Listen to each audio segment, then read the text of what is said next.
네, 이재석 전 KBS 기자 모셨습니다. 어서 오세요. 네, 안녕하세요. 그리고 파트너인 노지민 미디어오늘 기자는 오늘 개인 사정으로 한 주 건너뛰기로 했고요. 특별한 분을 게스트로 모셨습니다. 박상현 언론노조 KBS 본부장을 모셨습니다. 어서 오세요. 네, 안녕하십니까. 네, 모신 이유는 뭐 더 설명 안 드려도 되지 않겠습니까? 지난주에도 잠깐 KBS 사장 선임 문제를 좀 짚었는데 네. 오늘 좀 자세하게 좀 이야기 좀 듣고자 본부장님을 모셨는데요. 혹시 본부장님은 네. 박장범 앵커가 사장 후보로 선출될 거라고 예상을 하셨습니까? 가능성이 없지는 않다라고 생각을 했고, 예. 상당히 가능한 수다라는 생각들을 많이 했었죠, 사람들이. 예. 아무튼 박민이 아니라 박장범 딱 이렇게 그 발표가 났을 때 딱 느낌이 어떠셨어요? 그렇구나. 별로 놀랄 정도는 아니었습니다. 덤덤하셨어요? 네. 그러니까 뭐 박민이라는 지금 사장이 되는 것도 네. 나름의 이유가 있었을 것이고 박장범 후보자가 된 것도 나름의 이유가 있는데 두 가지 자체가 다 설명이 되는 이유들이지 않습니까? 사람들이 알듯이 설명이 되는 이유. 네. 전 몰라요. 설명 좀 해주세요. 뭐 파우치죠, 파우치. 아, 그거. 저희는 뭐 그 한마디면 모든 국민들이 다 이해하실 거라고 생각을 하는데. 그럼 술 친구는? 그러니까 보통 어느 가정이나 마찬가지지만은 그 아내를 이기는 남편은 없지 않습니까?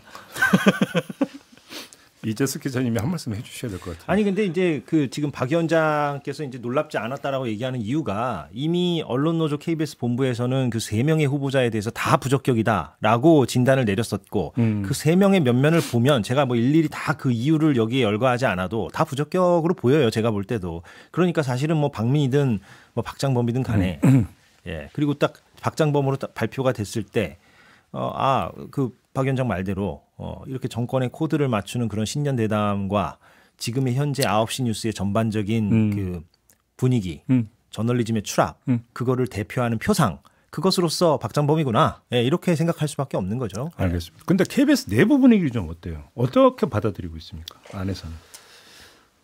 일단 그 박민 사장에 대해서는 사람들이 지난 1년 동안 한마디로 얘기하면 속았다. 속았다? 속았다. 어떤 점에서? 지난해 결국 KBS의 위기라고 하는 것은 지난해 초에 대통령실에서 일방적으로 추진했던 수신료 분리 징수. 네, 그렇죠. 그것 때문에 이제 내부가 흔들리면서 여러 가지 변화가 있었지 않습니까? 그래서 이제 외부에서 사장이 오는데 아까 말씀하셨던 것처럼 새로 오는 사장이 대통령의 술 친구래. 대통령과 통할 수 있는 사람이래. 그러면 수신료 분리 징수를 어떻게 해결해 줄 수 있지 않을까라고 하는 막연한 기대를 갖고 사실 대통령이 꼽는 낙하산 사장이 오면은 방송이 어떻게 될 거라는 것을 다들 예상하면서도 수신료 문제는 해결해 주겠지라는 기대가 있었는데 지난 1년 동안 보니까 아니네. 속았다. 이제 그래서 박민에 대해서는 속았다라고 얘기를 하는 거고. 근데 이제 박장범 지원자가 사장 후보자가 된 거는 이제 사람들이 이제 이미 박민을 속았고 박장범이라는 사람이 지난 1년 동안 박민이 취임하자마자 9시 뉴스가 앵커가 된 이후에 9시 뉴스 앵커가 되는 이후에 어떻게 하는지를 봐왔기 때문에 이것은 더욱더 KBS의 뉴스, KBS의 저널리즘을 망칠 사람이다라는 것을 사람들이 알고 그래서 이번에 뭐 보도본부에 있는 그리고 전국적으로도 이제 각 기자들이 기수별 성명이 나온 것도 그런 것들을 생각했기 때문에 나오지 않았나라고 생각합니다. 그러니까 사실 KBS의 메인 뉴스9은 전통적으로 이제 각 방송사의 메인 뉴스 중에서 시청률이 제일 높았던. 네네. 항상 계속. 네. 근데 미디어오늘 그 기사 보니까 박장범 앵커 후에 뭐 조회수인가요? 뭐 엄청 떨어졌다면서요. 그러니까 시청률이 지금도 평균적으로 보면 아마 그래도 1등은 하고 있을 거예요. 네. 그런데 그 격차가 많이 줄어들었고 시청자 수도 많이 빠졌고 이 뉴스의 시청률이 빠지는 게 전반적인 미디어 환경의 변화라는 것도 있지만은 그건 뭐 어쩔 수 없지만은 그 감소 폭이라는 것이 이제 너무 엄청난 것이고 그러면 시청률뿐만이 아니라 뭐 시청률은 그렇다 치더라도 각종 조사에서 발표되고 있는 뉴스 신뢰도, 영향력 이런 걸 보면은 과거와 비교할 수 없을 정도로 KBS 뉴스에 대한 신뢰도, 영향력이 급전직하하고 있는 상황인 거죠. 그러니까요. 그 책임이 박장범에게 없다고 할 수 있느냐? 이제 구성원들은 그렇게 보지 않는다라는 겁니다. 그러니까 제가 옛날부터 이제 그 사석이나 이런 데서 항상 그 강변해 왔던 주장 중에 하나가 언론 산업은 노동 집약형 산업이다. 특히나 보도 부문은 사기로 먹고 사는 동네다. 그렇기 때문에 이 분위기나 사기가 결국은 뉴스의 경쟁력을 좌우한다. 저는 계속 그렇게 이제 그 주장을 해왔던 사람인데. 네. 근데 만약에 이런 현상이 나타난다면 이거저거 다 떠나서 뭐 거창한 논리를 따지기 이전에 기자들이 취재할 맛이 나겠어요? 그러니까 지금 500명이 기자들이 지금 실명 연명서를 기수별로 내는 거 아닙니까? 그러니까요. 잠깐 뭐 기수 얘기해서 좀 그렇긴 합니다만 구체적으로 들어가 보죠. 그러니까 박장범 기자가 제가 일부러 앵커나 후보자라고 표현하지 않고 기자라고 표현을 하겠는데 저보다 선배니까. 박장범 기자가 공채 20기입니다. 그리고 제가 공채 31기예요. 그리고 둘 다 기자고 우리 박 위원장도 기자 출신이고 공채 33기입니다. 박장범 기자는 본인이 기자 출신이면 이 사태를 굉장히 치욕적으로 받아들여야 됩니다. 그러니까 500명이라는 기자들이 자기 실명을 내걸고 당신은 사장으로 와서는 안 돼라고 기수별로 성명서를 쓴 거 아니에요? 18기부터 저 밑에 50기까지. 네. 500명이요. 어떤 의미냐면 실질적으로 현장에서 취재하고 있는 이른바 필드 기자라고 하잖아요. 우리가 필드에서 뛴다. 필드 기자. 그 필드 기자 대다수입니다. 한 80% 이상이라고 아까 박 위원장께서는 얘기하던데. 네. 필드에서 뛰는 평기자 대다수가 당신은 사장으로 오면 안 돼라고 기자 선배에게 직격탄을 날린 거거든요. 실명을 내걸고. 그러면 이거를 이렇게 보고도 본인이 그냥 사장을 하겠다라고 하는 것은 사장이 되고 나서 어떻게 본인의 리더십과 영을 세우겠으며 얼마나 치욕스러운 겁니까 개인적으로도. 치욕이죠. 치욕. 예, 그럼 명예를 생각해서라도 여기서 내려오는 게 맞죠. 예. 예. 그러니까 저는 그런 기억도 있는데 이제 국장 신문사 편집국장이 되겠죠. 이제 어떤 임명 절차에서 보면은 뭐 직선제도 있고 임명 동의도 있고 이런 경우인데 이제 그 불신임을 받았을 경우에 아예 이제 회사를 떠나버리는 이런 경우도 이제 저는 본 적이 있었는데 그런 사례에 준해서 본다면 사실 이거 치욕으로 여겨야 되는 거죠. 그렇습니다. 예. 근데 아마 뭐 그렇게 얘기할 수도 있어요. 뭐 모르긴 몰라도 뭐 100% 다는 아니지 않느냐라거나 혹은 뭐 타 직종에서는 뭐 그런 성명서가 뭐 덜 나오지 않느냐 뭐 이런 식으로 또 빠져나갈진 모르겠으나 네. 그런데 기자 선배니까 하는 얘기입니다. 제가. 예. 그러니까요. 근데 본부장님이 보시기에 지금 한 달을 지배하고 있는 게 명태균 보도 의혹 아닙니까? 네네 그렇죠. KBS 보도 어떻게 되고 있다고 그러니까 평가를 하세요? 왜 웃으세요? 아니 들어오기 전에 이제 좀 얘기를 하고 와서 그런데요. 예. 일단 굉장히 축소 보도하고 외면하는 보도를 하고 어쩔 수 없이 할 때 격가지로 뭐 하는 그런 식의 보도를 하고 있고요. 자 어제만 하더라도 민주당에서 명태균 녹취를 깠습니다. 네. 그래서 저희들이 이제 보도가 어떻게 나가는지를 쭉 봤는데 네. 저희 내부적으로는 사람들이 그런 얘기도 했어요. 야, 이 명태균 녹취를 깠는데 과연 KBS가 이 녹취록을 방송할까?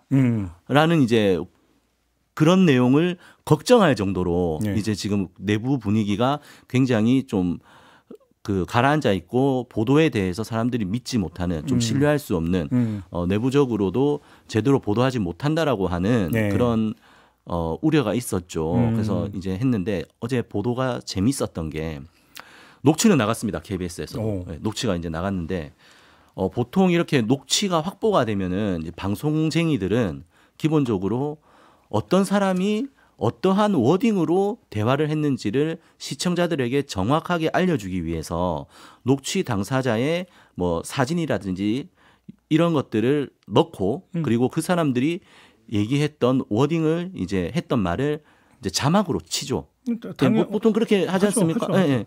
자, 그런데 SBS하고 MBC 같은 경우에는 대통령 사진, 그다음에 명태균 사진 이렇게 해서 대화 내용을 자막으로 딱 표시를 해줬습니다. 네. 그런데 KBS는 어제 민주당이 브리핑했을 때 현장 화면을 틀면서 자막만 나갔어요. 저는 이런 것을 보면은 이거는 방송 뉴스를 만드는 사람의 기본이 지켜지지 않았는데 이 기본이 지켜지지 않은 것이 그냥 실수였을까라는 생각도 하게 되는 거죠. 네. 그러니까 어떻게든 간에 이렇게 부정적인 대화 내용이 나오는 데 있어서 대통령 얼굴을 내고 싶지 않았던 것 아니었을까라고 생각을 하는 겁니다. 그 두 가지를 말씀드리자면 어제 제가 한번 방송 4사 그러니까 SBS, MBC, KBS, JTBC가 어떻게 그 대통령 육성을 보도했는가를 봤습니다. KBS를 빼놓고 나머지 언론사들은 톱뉴스부터 정말로 양도 많고 그럼요. 예. 중후하게 다루고 어제 JTBC는 속칭 깔아버리던데요. 예. 다.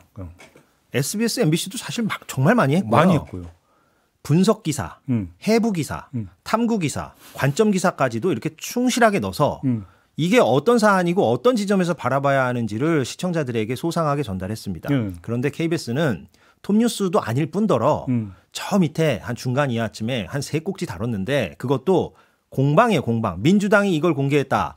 여당은 이렇게 얘기하더라. 대통령은 이렇게 얘기하더라. 이준석은 이렇게 얘기하더라. 윤상현은 이렇게 하더라. 이런 거를 저널리즘에서 이른바 he said, she said 저널리즘이라고 하는데 그녀는 말했다. 그는 말했다. 그러니까 모든 거를 정치 공방으로만 치환시켜버리는 거죠. 그러니까 이 사태가 얼마나 중요한지에 대한 심각성에 대한 탐구를 안 하고 그렇죠. 김종배는 이렇게 얘기했고 이재석은 이렇게 얘기했다. 이런 식의 공방으로만 모든 거를 우겨 넣는 형태. 그래야만 이게 질적으로든 양적으로든 축소가 되기 때문에 그렇고요. 이것은 비단 명태균 사태뿐만 아니라 박민 체제가 들어선 이후에 KBS가 줄기차게 지속적으로 보여왔던 어떤 특성입니다. 특성. 즉 정부가 부담스러워하는 부분에 있어서는 예. 최소한 질적 양적으로 축소화해서 보도하는 것. 그리고 그런 보도가 일관됐고 그 보도의 대표적인 사례 중에 하나가 바로 박장범 후보자가 했던 신년 대담도 거기에 들어가는 거죠. 그러니까 지금 기자들이 도저히 이거는 묵과할 수 없다 이렇게 얘기하는 거 아니겠습니까? 그러니까 사실 기자들 입장에서는 되게 고충일 게 취재 현장에 나가서 반응을 또 체감을 하잖아요. 네. 이것이 예를 들어서 이제 저는 몇 개 어떤 지금 기억 속에 있는 영상이 있는데 예를 들어서 뭐 탄핵 시위가 있거나 무슨 시위가 있을 때 이제 그 방송 기자가 나가서 현장에서 리포트하는데 주변의 반응이 그냥 영상이 그대로 나온 적도 사실 있었거든요. 그러면서 저걸 보면서 저 기자 참 힘들겠다 이런 생각도 한번 하고 한 적이 있는데 어찌 본다면 KBS 기자들은 지금 어떤 일상에서 그런 것들을 체감할 수 있는 거잖아요. 그래서 이번에 기수별 성명에서 뭐 여러 가지 성명 기수별마다 성명이 나왔는데 제가 좀 느꼈던 그 좀 와닿았던 성명 중에 하나가 이제 막내 기수인 50기 후배들이 썼던 50기 기자들이 썼던 성명인데 뭐라고 돼 있어요? 거기에서 자기들이 취재 현장에서 어떠한 어떤 말하자면 모욕이죠.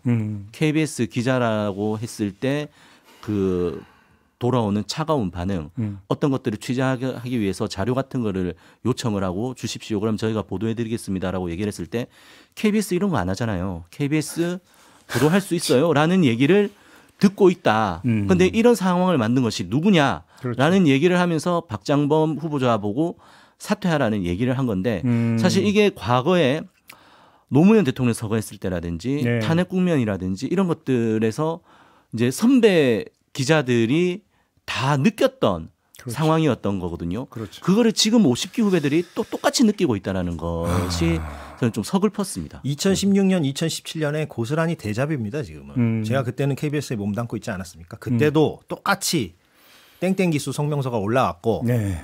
고대영 사장 물러나라 이런 성명서가 그냥 기수별로 수백 명이 이렇게 쓰고 그랬어요. 기자 사회가. 그러니까 그때나 지금이나 고스란히 반복되고 있는 겁니다. 이 역사가 반복된다는 게 참 맞는 말인 것 같은데. 왜 이렇게 자꾸 반복돼야 되는 겁니까 정말? 그러게요. 너무 뻔한 질문인지는 모르겠습니다만 어찌 본다면 너무나 아픈 현실이잖아요. 그게 왜 이렇게 자꾸 반복돼야 되는 거예요? 정치 권력 때문이죠. 그러니까 제도화가 되지 않은, 그러니까 불가역적인 제도화가 필요한데 네. 여기에 대해서는 문재인 정부도 비판받아 마땅합니다. 그러니까 네. 문재인 정부 때 그 불가역적인 제도화를 해놓지 않으니 그러니까요. 그것의 후과를 지금 우리 기자들이 감당하고 있는 거 아니겠어요. 그러니까요. 예, 그러니까 지금이라도 아주 구체적으로 얘기하자면 그 우원식 국회의장 안, 예. 그러니까 모든 거를 제로 베이스에서 한번 논의를 해보자. 여기에 국민의힘이 지금 소극적으로 나오고 있는데 예. 어서 모든 정치 세력들이 들어와가지고 그러니까 불가역적인 제도를 만들어야만 이게 뭐 정권이 바뀔 때마다 이렇게 반복되는 비극을 그러니까 말이에요. 막을 수 있습니다. 자, 지난주에도 저희가 잠깐 그 얘기를 했는데 본부장께 좀 다시 한번 여쭤보고 싶은데 박민 사장은 외부자였잖아요. 네. 박장범 앵커는 내부자잖아요. 네. 그러면 내부자가 사장이 되면 뭐가 달라질 거라고 전망하시고 우려하십니까?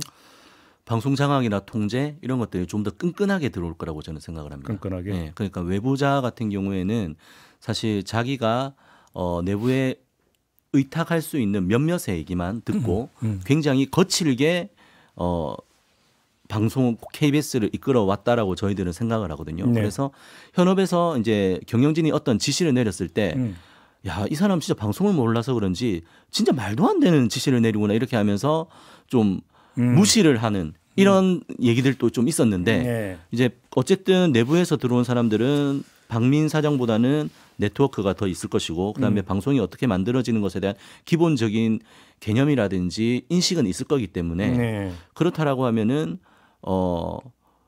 훨씬 더 거부할 수 없는 업무 지시 이런 것들을 좀 더 끈끈하고 좀 치밀하게 내리지 않을까. 그렇죠. 그래서 뭐 내리죠. 보통 이제 기자들이 데스크가 기사를 죽이는 방법이 여러 가지가 있지 않습니까? 그래서 네, 뭐 네, 네, 예를 맞아요. 들어서 데스킹을 볼 때도 뭐 야 이거 확인했어 진짜 맞냐? 뭐 근거 가져와. 야 이 사람 얘기 들었으면 이 사람 얘기 들어야지 왜 저 사람 얘기는 안 듣냐?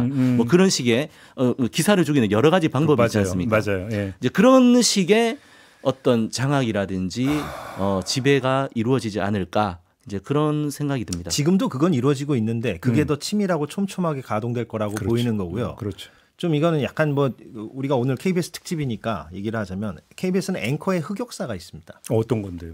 9시 뉴스 앵커 대표적으로 민경욱 앵커 그 KBS의 어떤 상징과도 같은 얼굴이었죠. 9시 뉴스 앵커였는데 예. 박근혜 정부 당시에 문화부장을 하다가 청와대로 직행을 하죠. 오전에 회의하고 오후에 넘어가는 맞습니다. 대변인을 합니다. 예. 그리고 국회의원을 하죠. 인천에서 당선이 돼가지고. 그런데 총선 부정선거론에 빠진 뒤에 네. 이번 지난 4월 총선 때 가가호호 공명정대당을 만들어서 출마를 했었습니다. 뭐 당연히 당선은 안 됐죠. 당명이 그거예요. 가가호호를 한 이유는 1번 추정컨대 비례 그 순번 중에 가가니까 1번을 받을 수 있으니까 예. 그게 민경훈 앵커고요.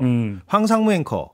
KBS의 또 다른 상징입니다. 9시 뉴스 앵커였죠. 회칼 얘기했던. 이번 총선 때 시민사회 수석으로 있다가 회칼 테러 발언했다가 사임을 하고 지금 근데 KBS 자회사에서 또 방송을 하나 맡았어요. 네네. 그래요? 그래서 또 문제가 되고 있어요. 지금 그것도. 뭐를 맡았는지. 케이블에서 하고 저희 이제 자회사 중에 이제 케이블 프로그램을 만드는 KBS N이라는 네, 곳이 있어요. 있는데 거기서 하는 이제 경제 프로그램에 MC예요. MC를 하고 있습니다. 지금. 그래서 그것도 잠깐만요. 대통령 비판이 수석비서관 했던 사람 와서 또 MC를 한다고요? 네. 그래서 이제 저희들은 이제 황상무 앵커가 아니라 저는 개인적으로 그분은 대통령실에 있었기 때문에 더 이상 직함이 전 앵커가 아니라 그냥 정치인이고 이제 전 수석이라고 불러야 된다고 생각을 하거든요. 근데 그런 사람이 지금 그 진행자를 맡고 있는 거예요. 그래서 저희들이 이제 조합 입장에서는 비판하는 성명을 쓰기도 썼는데 좀 이게 이해할 수 없는 그런 얘기를 하시는 분이 있더라고요. 이제 언론계에서 강호의 도리가 무너졌다. 네. 네, 일단 정치권으로 가는 사람들이 많았지만은 정치권에 발을 디딘 사람들은 다시 언론계로 돌아오지 않았는데 그러니까요. 다시 돌아와서 밥벌이를 한다는 것이 강호의 도리가 무너졌다라고 말씀들을 하시는 사람들도 있던데 그런 점에서 참 어이가 없습니다. 그 민경욱 황상무에 이어서 이제 세 번째 앵커가 말하자면 박장범 앵커예요. 제가 볼 때는 좀 박장범 앵커가 들으면 좀 서운해할 수는 있겠습리다만 내가 지금 당장 뭐 출마한 것도 아닌데 근데 그 신년 대담에서 보여줬던 그 난센스와 같은 질문 네. 그리고 태도 그리고 이른바 파우치 그리고 박장범 앵커를 얼굴로 한 지난 1년간 KBS 9시 뉴스가 보여줬던 처참한 저널리즘. 네. 네. 그런데 여기서 500명이나 연명서를 썼는데 그래도 사장을 하겠다? 예, 다시 한번 강조하지만 본인이 이거는 치욕스럽게 느끼고 차라리 뭐 다른 어떤 언론계에 계속 있더라도 뭐 다른 어떤 형태의 그러니까요. 업무를 맡는 게 맞다. 그 생각합니다. 근데 아무튼 이제 앞으로의 절차는 이제 그러니까 국회 청문회를 거쳐야 되는 거잖아요. 네, 인사청문회를 해야 됩니다. 청문회에서 뭔가 좀 다른 상황이 연출되거나 상황이 좀 바뀔 여지는 없다고 보세요? 어떻게 보세요? 근데 뭐 윤석열 정부 들어서 인사청문회라고 하는 것이 워낙 요식 행위로 전락을 해버렸고 뭐 청문 보고서가 채택되지 않더라도 임명되는 사례가 뭐 정부 부처 장관도 물론 그렇게 했는데 합니다만, 과연 인사청문회에서 뭐 어떤 것이 나올 수 있을지는 모르겠지만 예. 본인이 자진 사퇴하지 않는 이상 과연 사장이 안 될 수 있을까? 예, 어쨌든 뭐 정권에서는 저희들이 봤을 때는 박장범 앵커를 차기 KBS 사장으로 내려 꽂은 거는 기존의 KBS 보도가 정부의 실정이라든지 문제와 관련해서 외면하거나 축소 보도하거나 이런 양태를 보여왔는데 이제 박장범 앵커를 사장으로 시킨 거는 이 축소 보도, 외면 보도 하지 마라. 그냥 적극적으로 정부의 편을 드는 보도를 해라라고 하는 신호라고 저희들은 생각을 하거든요. 이제 그렇기 때문에 그 역할을 할 사람을 뭐 사장으로 세우겠다라고 했는데 인사청문회에서 어떤 내용이 나온들 뭐 주저하지 않을 거라고 물론 생각합니다. 그렇게는 하겠습니다만 그래도 혹시나 해서 한번 여쭤보는 건데 이제 청문회 이제 준비하는 의원들 입장에서는 실탄 준비를 해야 되는 거잖아요. 청문회에서 이제 질문을 통해서 할 수 있는 실탄 준비를 하려고 하다 보면은 박장범 앵커가 그러니까 몸담았던 KBS 내부에 대해서 조사도 해야 되고 자료도 확보를 해야 되고 그러다 보면은 예를 들어서 뭐 요청 들어오는 것도 있을 거고 그럼 야당 의원들이 어느 정도로까지 열의를 가지고 얼마나 준비하고 있구나는 사실 감이 있을 수가 있잖아요. 그러니까 어느 정도로까지 이제 화력이 있을 것이냐 청문회에서 이게 사실은 좀 궁금한 부분이거든요. 그러니까요. 그 문제 제기가 좀 적극적으로 나왔으면 좋겠는데 근데 또 뭐 신년대담이나 저널리즘의 추락과 관련돼서 문제 제기를 또 하면 아마 또 막 이렇게 요리조리 비켜가는 답변을 할 것 같아요.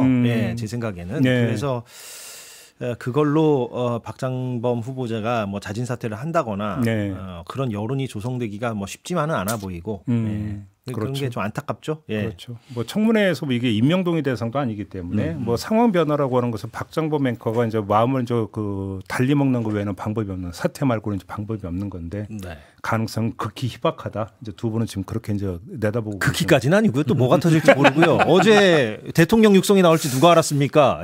그래서 제가 하나 질문 드리겠는데 뭐가 지금 몰라요. 뭐가 나올지. KBS 사태가 지금 이렇게 가고 있는 가장 근본적인 원인은 정치 환경이 있는 거잖아요. 네네. 옳건 그르건 간에 정치 외풍을 타고 있는 거잖아요. 간단히 이야기를 하면. 그러면 정치 상황이 또 지금 급변 뭐 요동을 치고 있는 상황인데 이것이 앞으로 이 정치 상황이 어떻게 전개되느냐에 따라서 KBS로 그게 또 어떻게 환류되느냐도 사실은 좀 따져봐야 되는 거잖아요. 이 점은 어떻게 보십니까? 일단 뭐 정치 상황이 굉장히 유동적이고 요동치고 있다라는 거는 뭐 다들 뭐 온 국민이 알고 계실 건데 그렇다고 해서 이제 사실 KBS가 정치에 영향을 받지만은 이 요동치는 정치 환경에 또 흔들리는 것도 저는 뭐 그렇게 뭐 바람직하지는 않다라고 보고 만약에 KBS에서 변화가 이뤄진다라고 하면은 정치 환경에 영향을 안 받을 수는 없겠지만은 결국 내부 구성원들이 그렇죠. 어떤 의지를 갖고 물론 이제 그렇죠. 어떤 KBS의 미래를 만들어 갈 것인가에 대한 뭐 합의와 열의 이런 것들이 표출될 때 그렇죠. KBS가 어떤 변화의 계기를 맞을 수 있다라고 생각을 하고요. 뭐 단순히 지금 정치 상황이 이러하기 때문에 KBS도 뭐 이러해야 된다라고 하는 거는 저는 좀 그런 부분은 좀 위험하다고 오히려 생각합니다. 정반대의 상황, 뭐 정치가 요동치고 있고 국민 정서가 폭발을 하고 있는데 KBS만 갈라파고스가 되어버리는. 실제 그런 적이 있습니다. 2016년에. 네. 그러니까 다 이게 옛날을 돌아가 보면 똑같은 현상들이 벌어졌어요. 그때 그 유명한 발언이 나오지 않았습니까? 지난번에 제가 얘기했는데 최순실이 박근혜 측근이라는 증거가 있느냐 이 발언을 그 보도국의 수장이 얘기했다는 거 아니겠습니까? 그러니까 지금 이렇게 바깥에서는 요동을 치고 있는데 KBS만 김앵커 말대로 갈라파고스처럼 그렇게 있을 가능성도 저는 농후하다고 보는 게 외부 정치 환경의 변화와 무관하게 언론사도 검찰 조직하고 거의 비슷하게 피라미드형 구조라서 맞아요. 아주 특정 그 보직에 딱 어떤 특정한 철학과 가치관을 매우 강하게 갖고 있는 사람들이 딱 자리를 잡으면 외부가 어떻든 간에 본인들이 생각하는 방향으로만 막 그렇게 가요. 맞아요. 그래서 그때 2016년, 2017년 때도 그랬습니다. 다만 지금 박 위원장 말대로 외부 정치 환경이 변하면 그게 비단 뭐 기성 정치권만의 얘기가 아니라 국민들의 여론이라는 게 있지 않습니까? 그 여론의 힘을 받아서 그 에너지를 받아서 내부 구성원들이 우리 이렇게 KBS 저널리즘이 계속해서 망가지면 안 된다라고 더 들고 일어날 수 있는 분위기, 에너지, 동력 이거는 좀 더 나올 수가 있겠죠. 그렇죠. 그런 차원에서 질문 드리고 싶은데 노조는 지금 뭘 어떻게 지금 그 계획하고 있는 겁니까?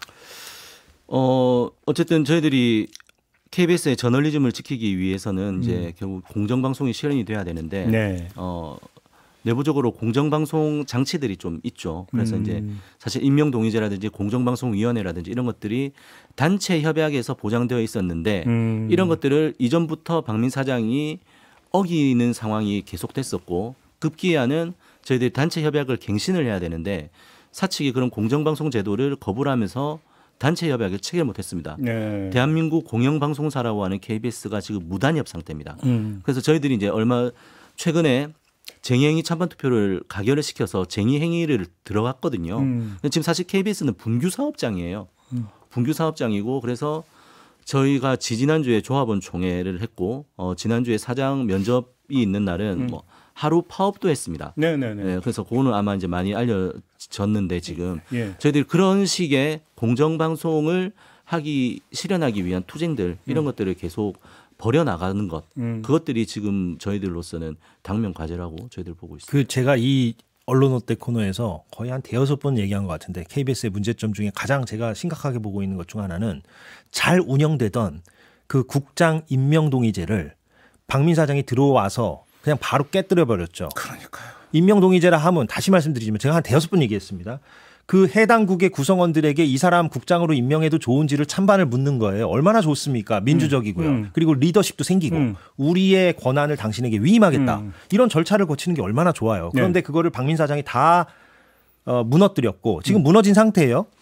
이거라도 임명동의제라도 내가 복원을 시키겠다라고 박장범 후보자가 얘기를 한다면 그나마 평가해 줄 수가 있죠. 박장범 후보자가 그 정도라도 좀 전향적으로 나온다면 네. 지금 500명의 후배 기자들이 이렇게 물러나라라고 하는 실정이니 네. 그래 당신들의 의견을 받아가지고 임명동의제 정도는 내가 다시 열겠다. 뭐 그런 것도 없잖아요 지금. 예. 이게 너무 심각한 거죠. 예. 마무리하기 전에 제가 어디 들었는데 박민 사장 있잖아요. 그러니까 지금 소송 걸린 게 여러 개가 있다고. 그러니까 여기서 본인이 소송낸 게 아니라 피고발인이나 피고소인이 돼가지고 소송 걸린 게 여러 건이 있다고 들었는데 맞아요? 저희 조합에서 이제 박민 사장에 대항하기 위해서 결국 뭐 유효한 제동을 걸 수 있는 거 법적인 제동이기 때문에 저희들이 뭐 여러 가지 좀 문제 제기를 해놓았고요. 최근에는 이제 노동부에도 저희 진정 사건이 하나 들어가 있고 그런 것들이 지금 걸려 있죠. 예, 여러 가지가 있고 저희들은 어쨌든 KBS라고 하는 대한민국의 공영방송을 망가뜨린 사람에 대해서는 네. 그 책임을 반드시 묻겠다라는 생각을 하고 있습니다. 그러니까요. 이제 박민 사장이 이제 사장직을 끝나는 순간에 이제 해야 되는 일이 그거네요. 네. 그렇죠. 알겠습니다. 좀 마무리해야 되는데 저널리즘의 역사가 언론의 역사가 어디 뭐 순탄한 역사였나요? 사실 따지고 본다면 그렇지 않습니까? 워싱턴 포스트도 요새 시끌시끌하더라고요. 그러니까요. 그러니까 항상 천하의 워싱턴 포스트도. 예, 언론의 역사라는 것은 좌우로 흔들리면서도 계속 끊임없이 앞으로 나가는 역사 아니었는가 싶은 생각이 드는데 KBS도 그럴 거라고 믿습니다. 예. 네. 이 말씀을 드리면서 오늘 이야기는 좀 마무리해야 될 것 같네요. 두 분 고맙습니다. 고맙습니다. 네, 저도 물러가겠습니다. 고맙습니다.